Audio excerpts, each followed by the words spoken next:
নমস্কার to walk and talk with Sarthaki. পড়তে চলেছি সেরা ভৌতিক সমগ্রহের রূপে সুকুরূপা, হরিনারায়ণ চট্টোপাধ্যায় লেখা। পাঠকদের মধ্যে যাদের বয়স 50-এর কাছে তাদের ঘটনাটা নিশ্চয়ই মনে আছে। একটি কুমারী নিজের শরীরে কেরোসিন ঢেলে আগুন জ্বেলে দিয়েছিল। এ ধরনের ঘটনা কলকাতা শহরে তখন প্রথম। নানাজনে নানা কথা বলছিল। কেউ বলছিল হতাশ প্রেমের ব্যাপার, কেউ বলছিল বাপ পণের টাকা জোগাতে অক্ষম, তাই নিজেকে নিঃশেষ করে মেয়েটি বাপকে বাঁচিয়ে দিয়েছিল। আবার দু একজন রসিক লোক মেয়েটিকে গর্ভাণী পেটের লজ্জা লুকাতে এমন কাজ করেছে এও বলেছে। আসল ব্যাপারটা আমার জানা। মেয়েটির নাম বেলা, ছাপোষা বাপের তৃতীয় সন্তান। ভদ্রলোকের 4টি মেয়ে। বহু কষ্টে ধার ধর করে প্রথম দুটিকে পার করেছিলেন, কিন্তু 3 নম্বরে এসে মোক্ষম ঠেকে গেছেন, কারণ মেয়েটি কালো। সাধারণত এদেশে কালো মেয়েকে উজ্জ্বল শ্যামবর্ণ বলে চালাবার চেষ্টার রেওয়াজ আছে, কিন্তু এ মেয়ে সত্যি সত্যিই কালো। তবে কালো হলেও অপূর্ব লাবণ্যময়ী, মুখশ্রী তুলনাহীন। আমি বেলার প্রতিবেশী, সে আমাকে কাকা বলেই ডাকে। পথে ঘাটে দেখা হতে বেলার বাবা আমাকে 2 হাত জাপটে ধরে অনুরোধ করেন বেলার জন্য একটি পাত্রের সন্ধান করি। আমি অবশ্যই তাকে নিরাশ করি না। হঠাৎ এক সুযোগ ঘটে গেল। অরবিন্দু আমার বন্ধুর ভাই, তার শেষদা আমার কলেজের সতীর্থ। শুনলাম অরবিন্দুর বিয়ের চেষ্টা হচ্ছে। যোগাযোগ করলাম। অরবিন্দুর রং কালো, কাজেই ভাবলাম কালো মেয়েতে হয়তো তার আপত্তি হবে না। ছেলেটি মার্চেন্ট অফিসের কেরানি, মাইনে ছাড়াও বাড়িতে রোজগার আছে। অরবিন্দের সঙ্গে একটা বন্ধু হলো, আর আমি তো বরের ঘরের পিসি আর কোণের ঘরের মাসি হিসাবে সঙ্গে রইলামই। লক্ষ্য করলাম বেলা এসে সামনে বসার সঙ্গে সঙ্গে অরবিন্দুর মুখ অপ্রসন্ন হয়ে উঠল। তারপর অরবিন্দু স্পষ্ট বলে দিলেন বেলার বাপের দিকে মুখ ফিরিয়ে, আমি ভেবেছিলাম আপনার মেয়ের রং সামান্য ময়লা, কিন্তু এই যে দেখছি একেবারে বার্নিশ করা। আমাকে মাফ করবেন। মেয়ের বাপকে অনেক অপমানই সহ্য করতে হয়, তাই বেলার বাপ এসব গায়ে মাখলেন না। বললেন, আপনারা সবাই যদি কথা বললেন, তাহলে এদেশের কালো মেয়েরা যাবে কোথায়? যাদের রং একটু কালো তারা কালো মেয়ে নেবেন না, যারা ফর্সা তাদেরও এই এক কথা। তাহলে কি কালো মেয়েদের হাত বেঁধে গঙ্গার জলে ভাসিয়ে দেব? অরবিন্দু কোনো উত্তর না দিয়ে উঠে দাঁড়ালো। তারপর সামনে রাখা খাবারের থালা স্পর্শ না করে বন্ধুকে নিয়ে হনহন করে বেরিয়ে গেল। বেলা সেই যে এসে মাথা হেট করে বসেছিল, তার দিকে যখন চোখ ফেরালাম দেখলাম মাথাটা প্রায় মেঝের সঙ্গে ঠেকে গিয়েছে। সমস্ত শরীর রুদ্ধ আবেগে কেঁপে কেঁপে উঠছে। বলবার কিছু ছিল না। কিছুক্ষণ বসে থেকে আস্তে আস্তে উঠে এলাম। ঘুম ভাঙল মাঝরাতে।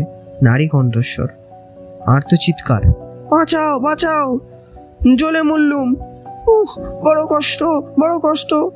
তাড়াতাড়ি উঠে পড়লাম। নিশুতি শব্দে ঠিক কোন দিক থেকে আসছে বোঝা মুশকিল। কিছুক্ষণ পরে বুঝলাম আওয়াজটা বেলাদের বাড়ি থেকেই আসছে। ছুটে চলে এলাম। তখন কিছু করবার ছিল না। রান্নাঘরে শিকল তুলে দিয়ে বেলা নিজের শরীরের বোতল বোতল কেরোসিন দিয়ে দেশলাই জ্বেলেছে। দরজা ভেঙে যখন রান্নাঘরে ঢোকা হলো, তখন বেলার কালো রং আর নেই, পুড়ে সর্বাঙ্গ লাল হয়ে গেছে। বেলার মা আর বাবা আঁচড়ে পড়লেন মেয়ের দেহের কাছে। বাপ চেঁচিয়ে উঠলেন, এবার মাকে সাজিয়ে দেখবার ব্যবস্থা করো, আর কেউ কালো বলবে না। কুরূপা, সেই অভিমানে মা আমার চলে গেল। যেমন হয় এই নিয়ে পাড়ায় বেশ কিছুদিন জটলা চলল। নানা রকম মন্তব্য। খবরের কাগজে ফলাও করে লিখল, বর্ণপ্রথার বিস্ময় ফল সম্বন্ধে আধ পাতা জুড়ে সম্প্রতিকার। তারপর এক সময় সব ঠান্ডা হয়ে গেল। মাস 6 মধ্যে অরবিন্দু বিয়ে করল। নিমন্ত্রণ পেয়েছিলাম, কিন্তু যেতে মন সরেনি। কেবল বেলার মুখটা মনে পড়েছিল। বেলার বাপ এখনকার বাসা উঠিয়ে চলে গেলেন। কোথায় খবর রাখি না। বিয়েতে যায়নি, কিন্তু অরবিন্দুর বউ দেখা অদৃষ্ট ছিল। একদিন একটা কাজে ব্যান্ডেল যাব বলে হাওড়া স্টেশনে দাঁড়িয়ে আছি। হঠাৎ একেবারে সামনে অরবিন্দ আমাকে দেখে উচ্ছ্বসিত হয়ে বলল, আরে অজয়দা, আপনি? বললাম, একটা কাজে ব্যান্ডেল যাব। ব্যান্ডেল? আবার বিয়ের সম্বন্ধ নাকি? কথাটার মধ্যে ব্যঙ্গের হুল ছিল, তাই উত্তর দিলাম না। বললাম, তুমি কোথায়?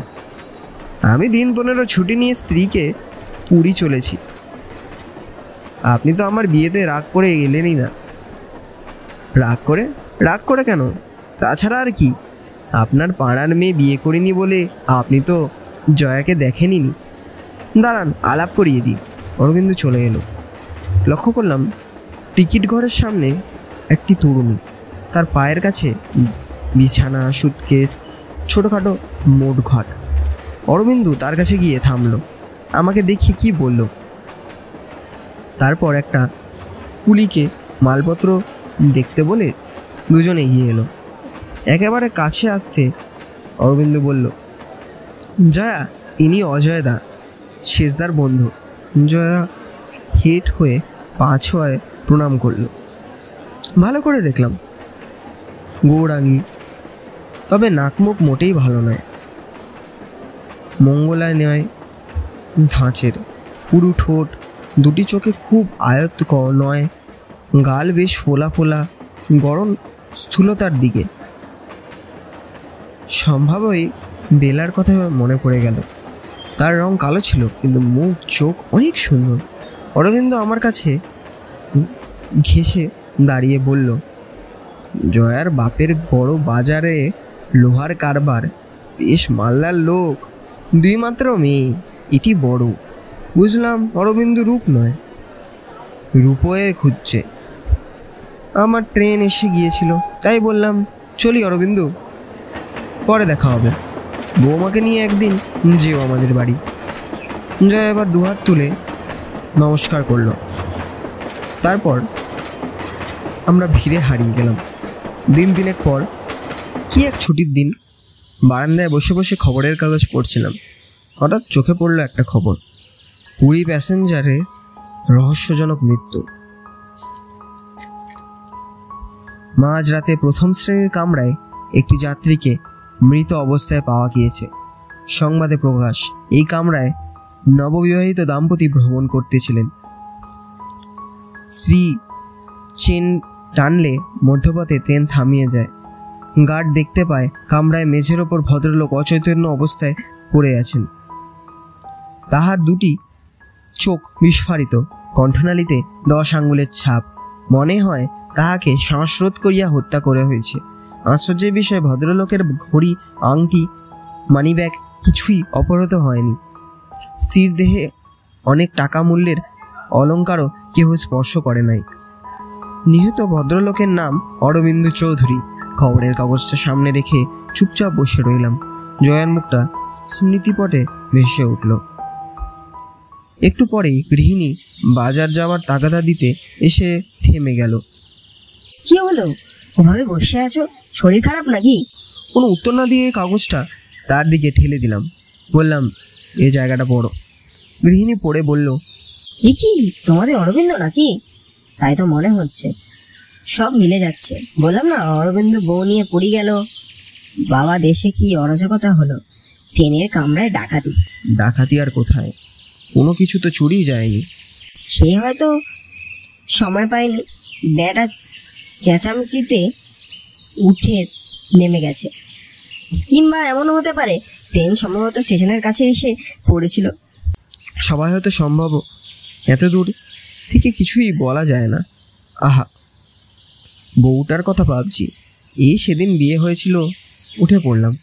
আলনা থেকে জামাটা নিয়ে গায়ে দিলাম আর বললাম,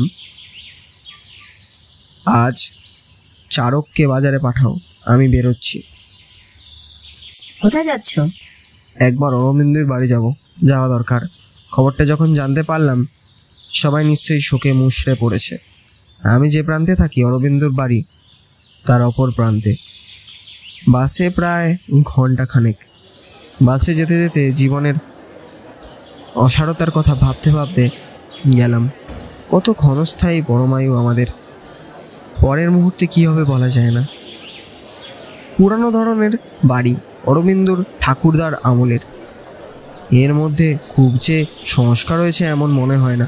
বাড়ির সামনে দাঁড়ালেই মনে হয় বাড়িটা ঘিরে শোকের বলয়। কেমন থমথমে ভাব। আস্তে আস্তে কড়া নাড়লাম, কাজ হলো না। জোরে শব্দ করতে সংকোচ হলো, কিন্তু উপায় নেই। জোরে কড়া নাড়লাম। একজন ভৃত্য এসে দরজা খুলতে জিজ্ঞাসা করলো, সুরজিৎ আছে? সুরজিৎ অরবিন্দর সেজ ভাই, আমার একদা সহপাঠী। আছেন, বসুন। বাইরের ঘরে চেয়ারে বসলাম। কিছুক্ষণ পরে সুরজিৎ ঘরে ঢুকলো। মোচার খুঁট দিয়ে গায়ে জড়ানো, বিষণ্ণ নিষ্প্রভ চেহারা।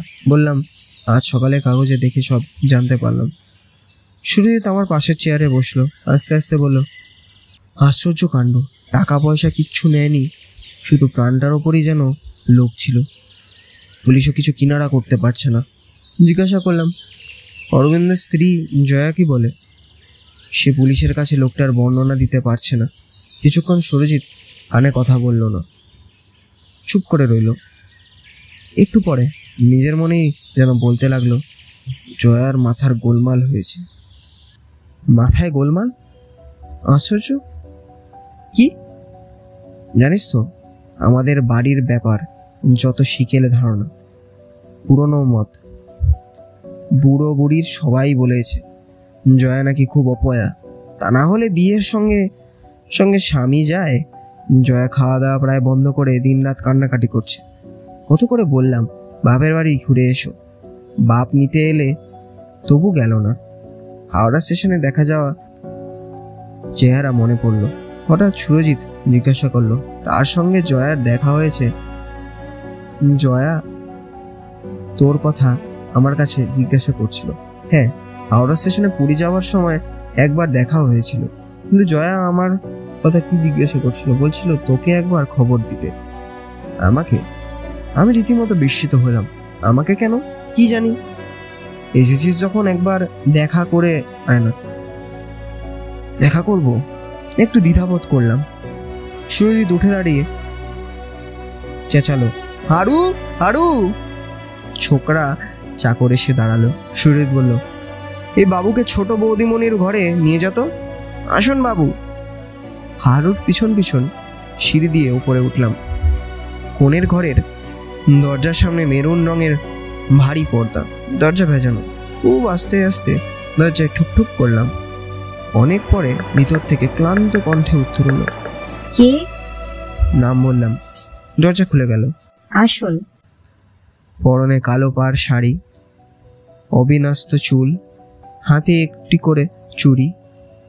এত দ্রুত যে কোনো মানুষের চেহারা এত বদল হয়ে যেতে পারে তা আমরা ধারণা করতে পারছিলাম না। মাঝখানে গোল টেবিল, তার উপর অরবিন্দর একটা ফটো। জয়া খাটের একপাশে বসলো। আমি চেয়ারে বসে প্রশ্ন করলাম, তুমি নাকি আমাকে খুঁজছিলে? হ্যাঁ দাদা। কেন? ও একবার বেলা বলে কোনো মেয়ের সঙ্গে বিয়ের কথা হয়েছিল। সে তো অবিবাহিত ছেলে, আর কুমারী মেয়ে থাকলে কত হয়। মেয়েটি দেখতে কালো। হ্যাঁ, মনের দুঃখে মেয়েটি কি আগুনে পড়ে গিয়েছিল?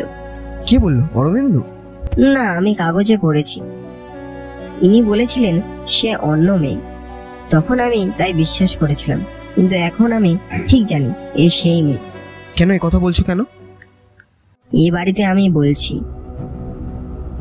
কেউ আমার কথা বিশ্বাস করেনি। আপনাকে বলি শুনুন। রাত তখন 11টা। আপনার ভাই ঘুমোচ্ছে। আমি বাথরুমে যাব বলে উঠতে গিয়ে চমকে উঠলাম। সামনের বেঞ্চে ঘুমটা দেওয়া একটা বউ। কি করে সম্ভব? দুটো দরজায় লক করা। বউটি কি করে এলো? কে কে তুমি? এ কামরায় উঠলে কি করে? আমার চিৎকারে আপনার ভাই উঠে পড়ল। কি কি কি হলো? ঘুম জড়ানো কণ্ঠে আপনার ভাই জিজ্ঞেস করলো। আমি বললাম, এই দেখো না, ওই বেঞ্চে কি বসে আছে। যাও, নিকলো। আপনার ভাই তার সামনে গিয়ে দাঁড়ালো। সঙ্গে সঙ্গে বউটি ঘুমটা ফেলে দিল। মুখটা দেখলে মনে হয় আগুনে পোড়া। মাংস পুরো আঙ্গুলের মোচের মতন হয়ে আছে। দুটো চোখ চকচক করে উঠল। শাড়ির মধ্যে থেকে দুটি কঙ্কাল হাত বেরিয়ে আপনার ভাইয়ের গলা সজোরে টিপে ধরলো। বিকট একটা হাসি, মনে হলো কামরার দরজায় জল, জানলাগুলো থরথর করে কেঁপে উঠলো। আমি জ্ঞান হারিয়ে পড়ে গেলাম। যখন জ্ঞান ফিরে গেল, দেখলাম লোকটা মেঝেয় পড়ে, বউটা কোথাও নেই। ট্রেন থামালাম। তারপর ঘটনাটা গার্ডের কাছে, পুলিশের কাছে, বাড়ির লোকের কাছে বলেছি। কেউ বিশ্বাস করেনি। সকলের ধারণা শোকে আমার মাথা খারাপ হয়ে গেছে। আপনি তো বেলার পাশের বাড়িতে থাকতেন, সবকিছু আপনার জানা। বলুন, বেলা ছাড়া কে আমার এই সর্বনাশ করবে? মৃত্যুর পরেও কে আসবে প্রতিহিংসা নিতে? বলুন। কি বলবো? বলার মতো কোনো উত্তর সেদিন খুঁজে পাইনি, আজও পাইনি।